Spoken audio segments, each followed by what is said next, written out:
Hi, thanks for watching. I was putting together a comparison video between the Parrot Bebop and the DJI Phantom 2 Vision Plus, and it turned out to be about 10 minutes long, so I thought I'd throw in a quick review. We'll start off with a clean run through with the Parrot Bebop, and then after that the same run through with the Phantom. Then we'll do a side-by-side comparison with the two with the same run. Then we'll go through the picture modes on the Bebop, and then we'll move to a different part of the park and do a side-by-side comparison flying through some trees. The Parrot Bebop has a one-button takeoff mode, which is quite nice as compared to the Phantom, which a few times I've tried to take off from the ground and it will just tip over. It's just too tall, whereas the Parrot is actually much more squat and flat and just takes off and just hovers waiting for commands. First off, I'll just start by saying that the Bebop actually starts recording as soon as you take off. This is quite good, as the record button is very hard to see, even in the shade. It basically pulses between full opacity and half opacity, and you really got to look to see whether it's actually recording or not. There's no timestamp at all. It's just purely this button that doesn't change anything except opacity. The camera button, however, does actually go dark while you push it.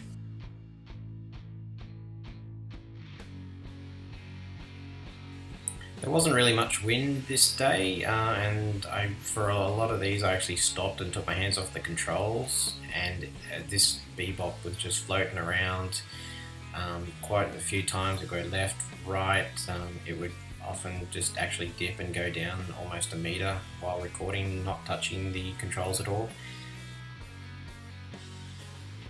The battery life is pretty short. I recorded about 5 minutes, and after that it was down to about 38%. Once it hits 15%, it'll actually start to land whether you like it or not. So I don't know about this 2 kilometers away with a Sky controller. I don't think you'd really, we're going to get a lot of lost drones.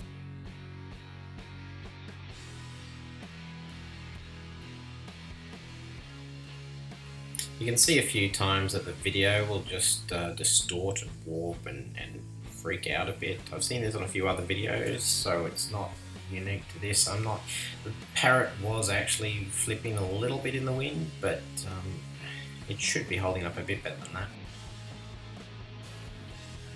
I was actually following the Bebop down this run, and I was about 20 minutes behind, and I actually lost connection here. And it just hovered. When I tried to reconnect, the on-screen controls just wouldn't move the Bebop at all, so I had to kill the app, relaunch it, and it reconnected, and I was able to control it again.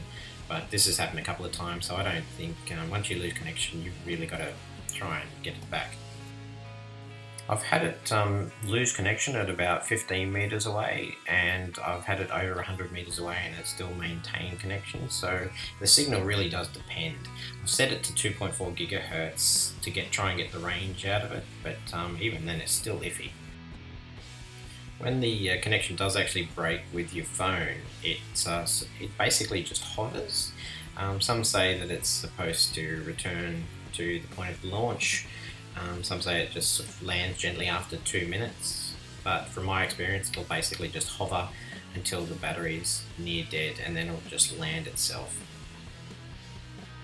As such, I wouldn't recommend flying over anything you wouldn't want it to land in. I will never go back and fly over water because it's just too unreliable.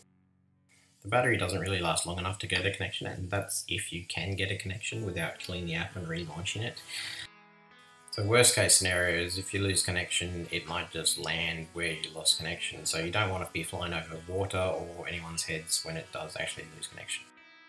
There's an emergency land button which just kills the motors and it just drops like a rock. Because the weight's not balanced properly, it'll actually land on its side and probably break something. The soft landing option is more like a controlled crash, in that the motors are still going, but it actually lands hard enough to probably not be a good flight if you're landing on concrete or pavement. This was recorded early morning, about 5 minutes apart from each other, and as you can see, the Bebop boosts the colour quite a bit, and the Phantom is a bit sharper. I should mention these are all default settings, with the Vision Plus set to narrow mode 1080 and the Bebop just set to normal with default setting. The Bebop doesn't actually come out of the box set to indoor or outdoor mode, and if you try to fly it indoors without setting a mode, then it will basically just try and take off straight through the roof. I've had this happen a few times before I switched it. I feel fairly confident in saying that the flyaways of the Bebop have been due to not being set to outdoor mode. Because of this behaviour, I actually had the Bebop tethered to a string the first time I took it outside, because I was just worried, just the way it was backed in inside, it was just trying to fly through the roof. So I thought, okay, I'll put my name on it and tie it to a string and it won't get anywhere. Sadly, the Bebop doesn't have a straight down, top down mode for the camera, and the range where you can actually move the camera around is quite limited, really, to the field of view, as if you were not in narrow mode on the Phantom. I've had the Bebop set to joystick control mode to be as close to the Phantom as I can. Unfortunately, this completely destroys any chance of controlling the camera in flight, as you use 2 fingers to swipe up and down, and every time you do that, the joysticks reposition themselves under the fingers and it just changes the direction. There are some warning decals on the side saying caution hot, pointing to the underside of the body. It's got a fan underneath for the processor, and it's actually quite noisy before you even turn the rotors on. After one flight, it was uncomfortably hot to hold. I would not be surprised to see some of these burning themselves out in a few months. The return to home button for the Bebop doesn't really work the way I would hope. It doesn't return to home if it loses connection, and when I did actually test it when I still had a connection, it basically just flew off in the wrong direction, so at this point I don't consider it to be working at all. There are a few advertised features that are actually missing: the altitude readout, the speed readout, and the map option seems to be an in-app purchase coming later on. Here I just go through the different settings that you can change for the picture options in the Bebop. They're all pretty much anything you can do in post-production. In the few days I've had it, I've already crashed it more than I have my Phantom, which I've had for a year. And it's got a few scratches, and one of the circuit boards have come off the back wing, but other than that it's fine. Although the big sticker surrounding the lens at the front is coming off.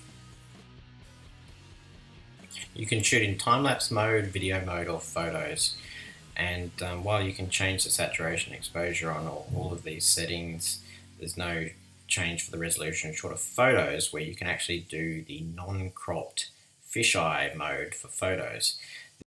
The default video mode and photo mode are just crops of the larger fisheye image that it pulls in. If you actually compare the high-res photo with the normal photo, then you'll see that it's exactly the same resolution, it's just more image. This also means that the default photo mode is literally just a screen grab of the video. For this shot I just walked through the trees holding the drones, and the Bebop was just so shaky I had to stabilise it to get anything usable. Whereas with the Phantom you could actually walk around and use it as a gimbal camera. The Bebop has a special tool that actually takes the propellers off. Hopefully I don't lose that. Since it's based on Android, you need special software to actually connect it to a Mac.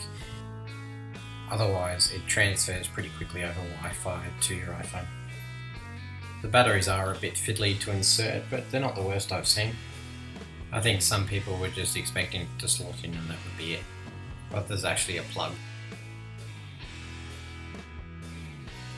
On its own, the Bebop is half the price of Vision Plus, but if you're looking at getting the Sky Controller bundle or even later, then definitely look at the Vision Plus, as it's the same price basically, or a little bit more, and you get an extra battery which gives you double the flight time of the Bebop. 40 minutes flight time as opposed to 20 from the Bebop.